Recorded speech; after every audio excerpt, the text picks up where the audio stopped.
नमस्कार दोस्तों, मैं राहुल एक बार फिर से आप सभी का हार्दिक अभिनंदन करता हूँ। दोस्तों, आज मैं आपको बताऊंगा क्यों माता पार्वती ने अपने पुत्र पति समेत विष्णु, नारद तथा रावण को दिए थे भयंकर श्राप। दोस्तों, एक बार भगवान शंकर ने माता पार्वती से दूध खेलने की इच्छा जाहिर की तथा खेल में भगवान शंकर अपना सब कुछ हार गए। हारने के बाद भगवान भोलेनाथ अपनी लीला रचते हुए पत्तों का वस्त्र धारण कर गंगा तट पर चले गए।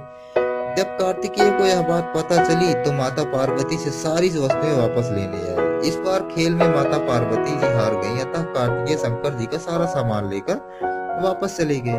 अब इधर माता पार्वती चिंतित हो गईं कि सारा सामान भी गया तथा पति भी दूर हो गए, तथा माता ने अपनी सारी व्यथा अपने प्रिय पुत्र गणेश से बताई।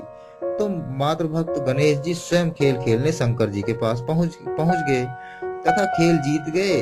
लौटकर अपनी जीत का समाचार अपनी माता को सुनाया। इस पर माता पार्वती बोली कि अपने पिता के साथ लेकर आना चाहिए था। गणेश जी फिर भगवान शंकर को खोजने निकल पड़े।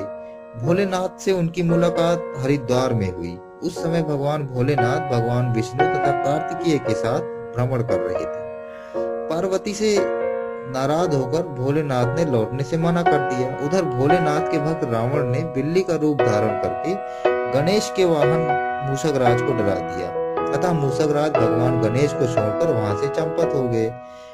इधर भगवान विष्णु ने भगवान भोलेनाथ की इच्छा से एक पासा का रूप धारण कर लिया। जब गणेश जी ने माता के उदास होने की बात कही तो भगवान भोलेनाथ ने कहा कि हमने नया पासा बनवाया है, अगर तुम्हारी माता पुनः खेल खेलने में सहमत है तो मैं वापस चल सकता हूँ। गणेश जी के आश्वासन पर भोलेनाथ वापस पार्वती के पास पहुंचे, पर पार्वती हंस पड़ी और बोली कि अब आपके पास क्या है जिससे खेला जाए। इस पर नारद जी ने अपनी वीणा तथा अन्य सामग्री उन्हें दे दी। अतः इस खेल में भगवान भोलेनाथ हर बार जीतने लगे। एक दो पासे फेंकने के बाद गणेश जी समझ गए तथा उन्होंने भगवान विष्णु के पासा रूप धारण की बात माता पार्वती को बता दी। वह सारी बातें सुनकर माता क्रोधित हो गईं। रावण ने माता को समझाने का प्रयास किया पर क्रोध शांत नहीं हुआ। अतः उन्होंने भोलेनाथ को श्राप दे दिया कि गंगा का बोझ उनके सिर पर ही रहेगा। नारद जी को भी एक जगह न रुकने का अभिशाप मिल गया। भगवान विष्णु को श्राप दिया कि यही रावण तुम्हारा शत्रु होगा, तथा रावण को श्राप दिया कि विष्णु ही तुम्हारा वध करेंगे। कार्तिकेय को माता ने हमेशा बाल रूप में रहने का श्राप दे दिया।